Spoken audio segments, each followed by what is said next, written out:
Hey Dora, how's it going? I'm doing well. Yeah, so this week in my irest classes, I talked about witnessing versus dissociation.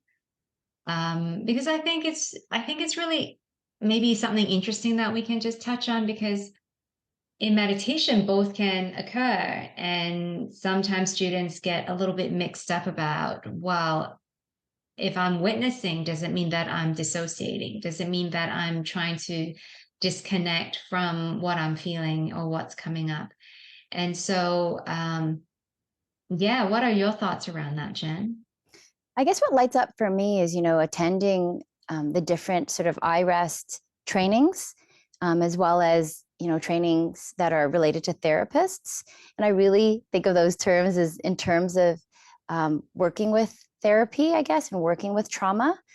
And yeah, it's so important, right? Like they are very different. Disidentifying, as far as my understanding is when you're no longer sort of like if anger is present, you can say that anger is present rather than flipping out and being dysregulated and then if you're disassociated, if you're relating to disassociation, it's more that so maybe anger is present, but you're just totally like even physically, you might not even be there anymore because this overwhelming feeling is causing you to just like even in your eyes, your stare, it looks like someone is no longer there. Is that the same understanding that you come with? Yeah, so I mean, definitely in the when we're working with trauma populations, this comes up a lot because in terms of trauma, there's a lot of dissociation, there's a lot of pain and suffering that one might have suffered, such that the protective mechanism is about let's leave the body because it's not safe there. And so dissociation arises in, very often in the trauma population. But having said so, I think that in our, what I would say, I don't like to use the word normal population. I don't think there's such thing as a normal population, but I guess people that we may not put in, say, a trauma sensitive group, we all have experienced dissociation of some sort. I would argue that. I think that we all have our challenges, and we all have probably have had experiences that overwhelmed us at some stage, and so that these could be little, traumas or traumatic experiences that we have not fully resolved, and sometimes some of our protective mechanism in doing that is to dissociate. And dissociation, like, anything else, there's a whole spectrum. It's not, you can be totally dissociated and like you say, you look in the eyes and there's nobody home, like someone's just left their body. But then you have also the milder form of dissociation where we might just be numbing out. We might be on social media, just scrolling. We might be, eating so that we're not thinking about certain things, or we might be doing other types of activities so that we move away from feeling what we don't want to feel. So there's a full spectrum of dissociation as well. And I think that it probably happens way more common to everyone than we think because we have never really been taught how to deal with discomfort. And so our instinct is to move away from it. Let's not feel it. It's not nice. Right. And so in doing that, we are dissociating because we're not trying to connect with what's there. We're trying to move away from what's showing up in our lives. Whereas in when we talk about witnessing and disidentification, that's what we often teach in the irest practice. Some students have asked me, well, if I'm witnessing, I'm trying to push it away or trying to gain distance from it. And that's, I just want to really clarify this is that, with the irest practice, what we're doing is we're not disconnecting. We're actually doing the opposite. We're trying to connect. But sometimes we're so close to what we're seeing that we're not seeing it at all. We need to take a step back so that we actually can see what it is and what we're dealing with so that we can connect with it in a way that's going to be supportive.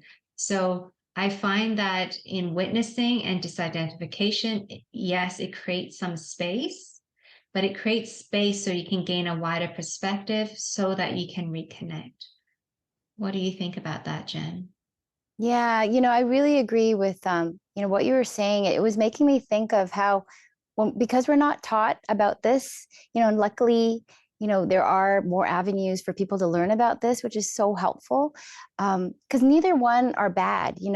I remember in one of the talks that I had attended with disassociation, when a person's dissociating, they don't have to think of it as like, oh, I'm not doing it right.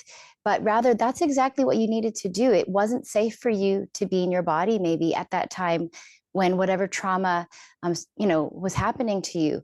So, it's naturally become a habit, formed in your brain as a safety measure. So it's not a bad thing. It actually was protecting you. So neither one are bad, and there's a place for them. And when somebody's ready to maybe dissociation, maybe whatever trauma is further away. So, and they don't realize that dissociation is not going to be helpful for them anymore. And maybe learning disidentification so that they can be, when you were explaining it to me, I was just envisioning, like being in the ocean, and you can't really see, like you're just surrounded by water. But when you're at the shore and just witnessing, at the beach, and you can see the vastness of the water, you can see that there's land and water. When you're inside the water at the time, it just seems like water. That's all there is. So it feels like, what you were expressing, how people can do this witnessing as a practice in order to, step onto the land and just see the whole process, and then step back in, feeling maybe a little bit, more complete, more safe, more able to be with it and be able to go back and forth.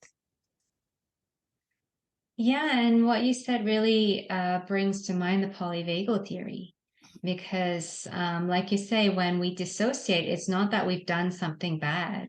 This is the body's response, and you actually, I don't think you have a whole lot of control over it. By the time you dissociate, it's that the body is saying, okay, this situation is not something that you can outrun or fight off. We're going to have to numb out here. This is the way to survive. And so, maybe it was the key to your survival, is to have that ability to dissociate. So it's, can we even see it as see it with gratitude and say, thank you, body, for protecting me, because there was no other way in that moment. And then, but like you say, once that situation has passed and it becomes a habitual thing that we just come to as a protective mechanism based on our previous experiences, then it really takes us away from life. Because in this dissociated state, it's really hard for us to connect with others, really hard for us to connect with ourselves. And the way I see healing is it's really an integration of all the different aspects of yourself. But when you're dissociated, you don't want to be with parts of yourself that you've moved away from. And also, when you're dissociated, it's really hard for you to connect with other people. And we know that as human beings, connection is very key to our survival and our well-being. And so this is why part of the practice is about, even though dissociation, for whatever reason it happened, it was probably happening to the benefit of the person at the time. And that's not a state that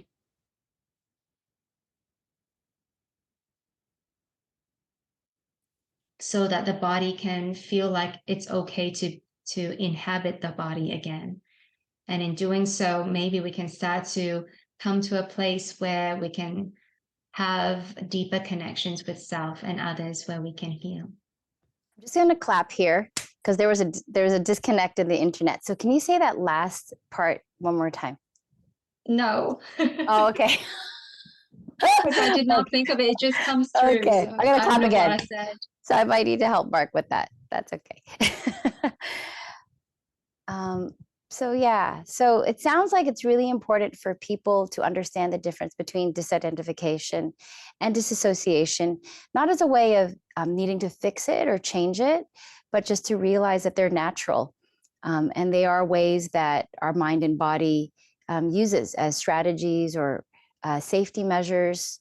Um, Whereas I guess disidentification to me sounds like it might be one that comes after, if dissociation is no longer maybe the tool that's necessary, then disidentification maybe has a space um, to come in and be used in order to, meet whatever that is that might maybe cause the person to disassociate originally. Yeah, I think witnessing is really a key step here. And I guess it's a key or core principle of irest because it is so, so important. And I think that, and I might be wrong, but I think everything starts with witnessing, or that having that awareness of uh, what's going on, whether you be fused with something or not. When you're fused, I guess you're not witnessing because you're fused. And yet, I have had moments where I feel myself being fused to something and still be able to witness. So I think witnessing can always be happening. And as long as there is witnessing, then you're not fully fused with whatever that's present. And when there is witnessing, it's almost like there's not almost, there is an objectivity to what you're experiencing. So now you understand that whatever you're experiencing is not the totality of reality. It is your experience in that moment, and that there is something that's bigger than that. So it gives us a bit of hope, I guess, to know that, okay, this is not all my experience. This is where my attention is focused right now. And so it feels like, just like you're saying, I feel like I'm in the ocean and everything is water. And yet, if we poke our head out and, we might see that, oh, I can see different things. I can see land, I can see the sky, I can see everything else. And yes, there's also water, right? Yeah, it's very interesting how as we use these tools and there's an understanding, like a deep understanding, not just cognitively, we can skillfully use them just moment to moment, really. Um, yeah, did they give any examples in your classes about maybe situations or was there any experiences that might be helpful for people that they could learn from that was shared that you're allowed to, at least in general, to share? Yeah, I'm just trying to think. I think that um, one of the things that have come up is that people think that when we have a negative experience, let's say, that we want to witness it and give some space.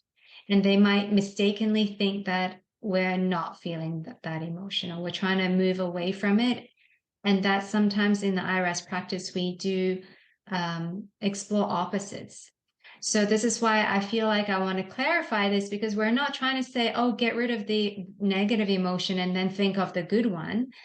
We're saying that take a step back and see things as it is, or take a wider perspective of that thing, whether it be positive or negative, but oftentimes it's a negative that shows up. And then from that place of a witness, and maybe even feel grounded in your inner resource, then can we approach that again and see what your experience is? And then we might bring in an opposite, which could be the positive emotion. We'll feel into that, but then we come back to the negative. So it's not ever like we're trying to push anything away. We're not trying to disconnect or dissociate from anything, but rather we're just trying to see what are new ways for us to connect with the negative. And when we go back and forth between the opposites, our experience of both changes. So whatever feelings and sensations, emotions that you've had when you're feeling into the negative, you're going to have a more balanced view, perhaps, when you've gone to the positive and then come back and gone to the positive and come back. And so we're really just giving students new ways to interact with something that they perceive as negative, because nothing is really ever definitively negative, right? So we're just opening up the possibility that there are actually different ways to experience this thing that you say is negative. So that's one example. But then there's also the flip side. A student asks, well, if I'm feeling joy, why would I want to give myself distance from that? Right? And the thing is, even joy is still a movement in our internal experience, that all the internal movements are distractions to that deeper state of being and awareness itself. And so recognizing that, taking a step back and recognizing that here's this joy that I can get really fused with, and yet there's actually something more behind that. And that's also could be very helpful to get us unstuck from that so that we can come to a state of equanimity. But at the same time, that also when there's joy and we're fused to it and we don't know that we're fused to it, that becomes an attachment, which ultimately brings suffering. And so either way, witnessing is going to be helpful, whether you are going to be experiencing positive or negative emotions. And it's okay to fuse with, whatever that's present, but that hopefully you have cultivated a practice such that there's going to be a time where you're going to realize that you fuse, so that you can come back as a witness. So you're not stuck in any one way or another. And I think that's why it's so important, right, to have, this personal practice, although it's not just about, sitting in a quiet room or sitting in nature only, but it's helpful. Like when we can be calm and then meet whatever it is we might have disassociated with, if we recognize what it is, or what we need to work on disidentifying with in a calm state. Just like doing work, like when you're going to do homework, you don't want to do it when it's the last minute and you're rushing. You want to do it when you feel calm and able to do it.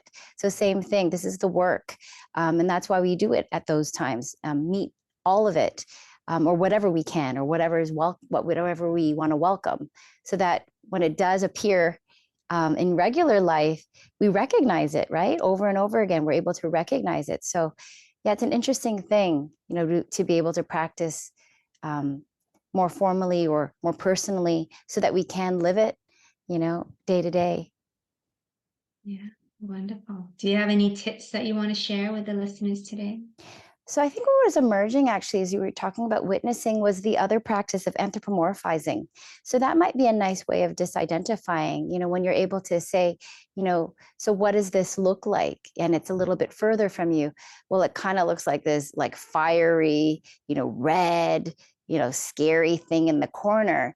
And the person feels safe that it's in the right distance away from them. They're able to see it. And then what does it feel like in the body? So anthropomorphizing might be a nice practice for disidentifying. Yeah. Mm-hmm. Do you want to speak to that, or do you have any other tips? I think that, coming back to witnessing, again, I think that even just that fundamental practice of just start witnessing.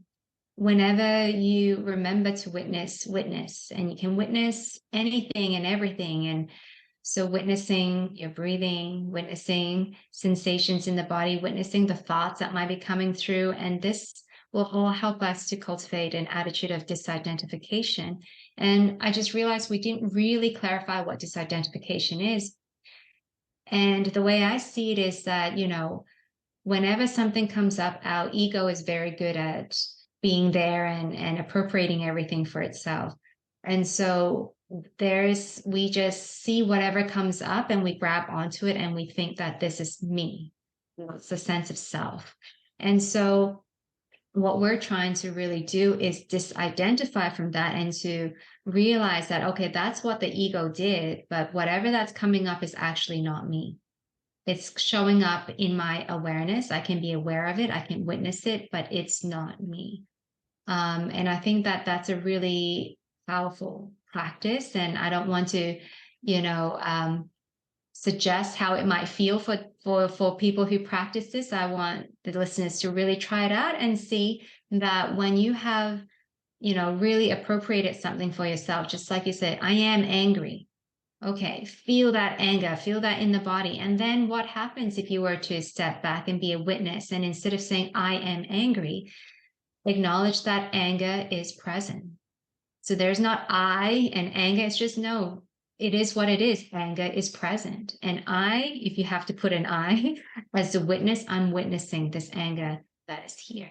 And I would be just really curious to know how it shifts your experience when you can just do that very subtle shift.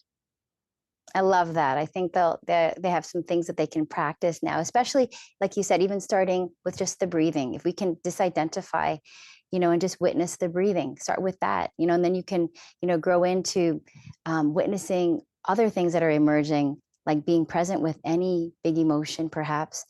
And then if you want, maybe anthropomorphizing it and putting it in a room.